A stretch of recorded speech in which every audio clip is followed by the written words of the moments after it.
Palavra ao Bruno, da Dinamo, para os seus 10 minutos. Tem sim.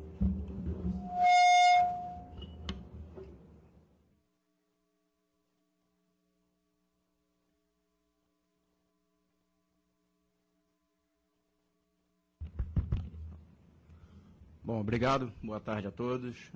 Inicialmente, gostaria de agradecer à CVM pelo convite e parabenizar por essa iniciativa. Eu acho que de fundamental importância para o desenvolvimento do nosso mercado de capitais. Esse é um assunto, eu acho que extremamente complexo. Já deu para ver aí pelas discussões que a gente teve na parte da manhã, nesse último painel. Sem dúvida, são várias nuances, vários intermediários, situações diferentes, enfim, o regulador tem que estar olhando para todas essas situações e tentar ver um denominador comum. Eu vou tentar aqui agora, nesse painel, quer dizer, passar uma visão de um investidor de longo prazo, quer dizer, como a gente olha hoje os serviços prestados pela Bovespa, como a gente entende, quer dizer, os custos e benefícios e as consequências do relatório apresentado à CVM, bem como uma conclusão, enfim, com as conclusões que a gente, como investidor de longo prazo, tem das potenciais consequências das 4 opções apresentadas pelo relatório.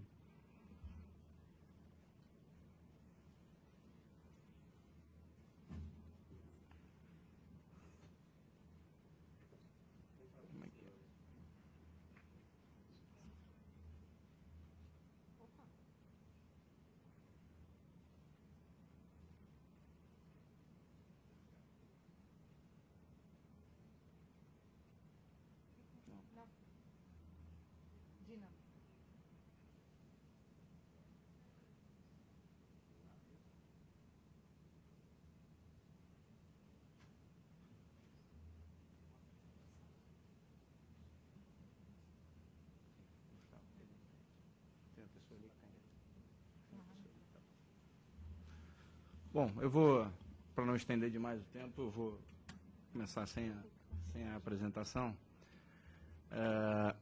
Inicialmente, para quem não conhece, quer dizer, a Dinamo é uma das mais antigas administradoras de recursos independentes do país.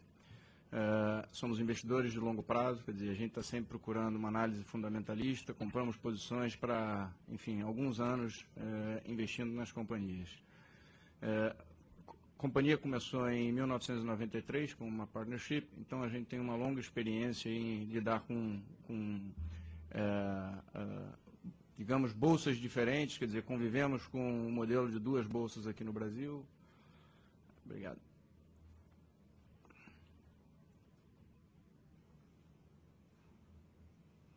Convivemos com modelos de 2 bolsas aqui no Brasil. Parte dos nossos recursos hoje são investidos fora do Brasil em outras bolsas, então temos uma certa experiência de investir Bolsa de Nova York, Bolsa de Londres, enfim, outros mercados. Então eu gostaria de passar aqui para vocês um pouco da nossa visão de como a gente mais uma vez, encara os serviços prestados pela Bovespa. Essa não é uma situação simples, porque os mercados são muito diferentes.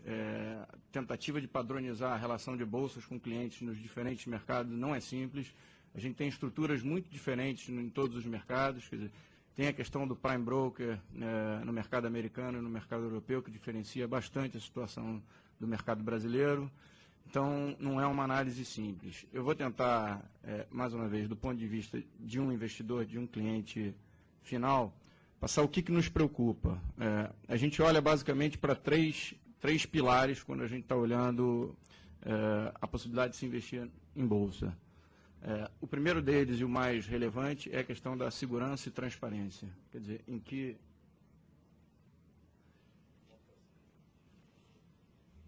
mercado, quer dizer, como a gente está, o nível de segurança que aquele mercado, que aquela bolsa está prestando para o investidor final. Não foi.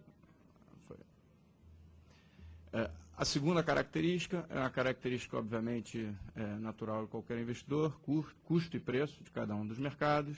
E a terceira característica, que tipo de serviços esses mercados prestam para o cliente final. Tá? Então, olhando para a situação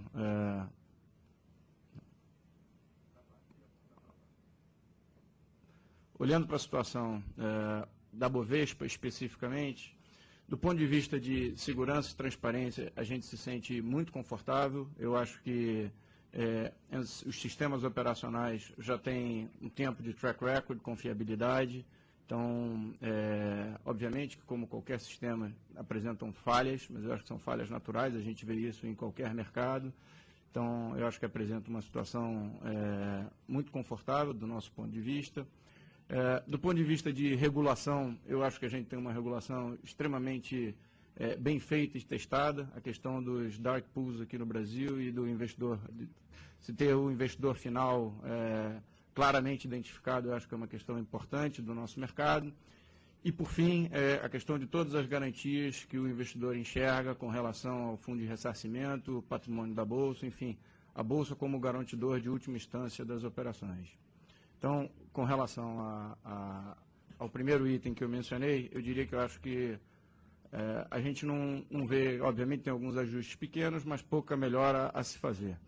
Com relação a custo e preço, quer dizer, fazendo uma análise de custo all-in, final para o cliente, a gente também não vê uma grande diferença de preço. Do ponto de vista de um investidor de longo prazo, eu acho que os preços que a Bolsa pratica aqui no Brasil e o que a gente vê em outros mercados são preços parecidos. Mais uma vez, essa não é uma comparação simples, porque você tem estruturas diferentes, quer dizer, no mercado americano, no mercado europeu, você tem o potencial custo de um prime broker, a estrutura de remuneração dos prestadores de serviço também é bem diferente.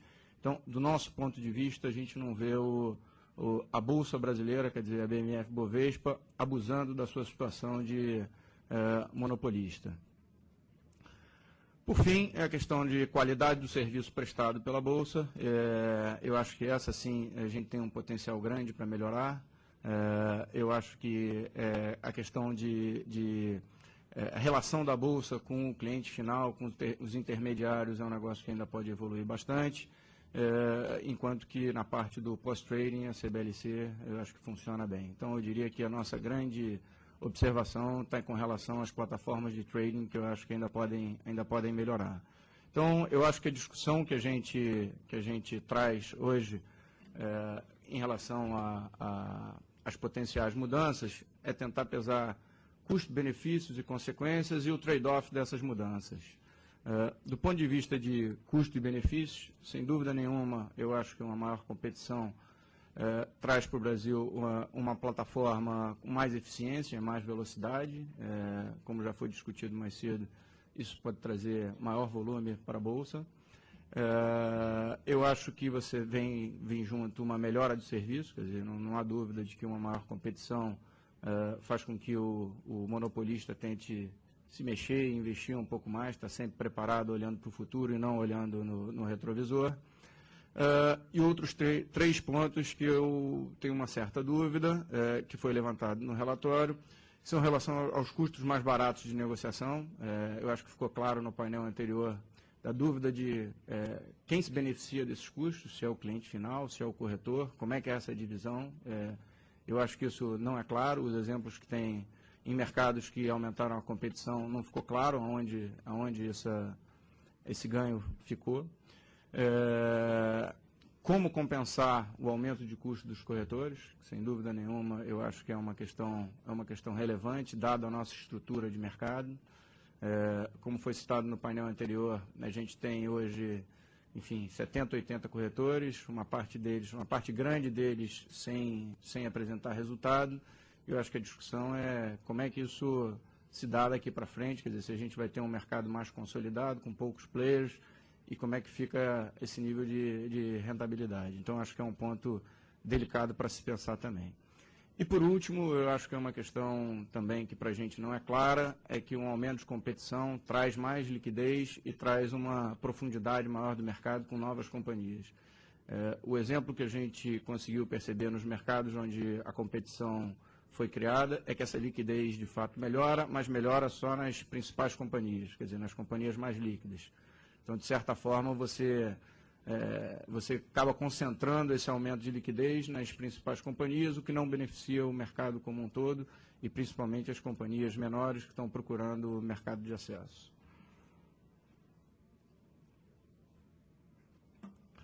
Do ponto de vista das consequências, eu acho que a principal consequência a ser discutida, enfim, é um pouco do que a gente está fazendo aqui hoje, é claramente a necessidade de regulamentações maiores, quer dizer, você tem a necessidade de se criar regulamentações em determinados mercados, em determinadas situações, e você tem necessidade de alterar inúmeras regulações hoje já bem estabelecidas e provadas. Então, eu acho que esse é o grande desafio.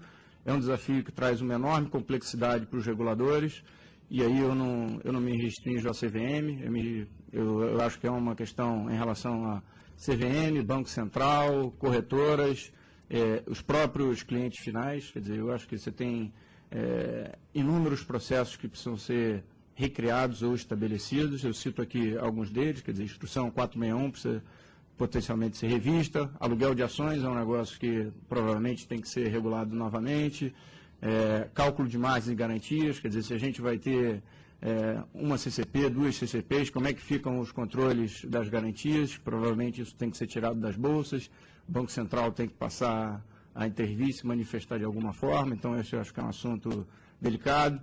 A questão da inoperabilidade das CSDs, o Sinacor, como foi citado hoje de manhã cedo, quer dizer, é uma questão, como é que faz as corretoras, tem que fazer mais investimento, não tem.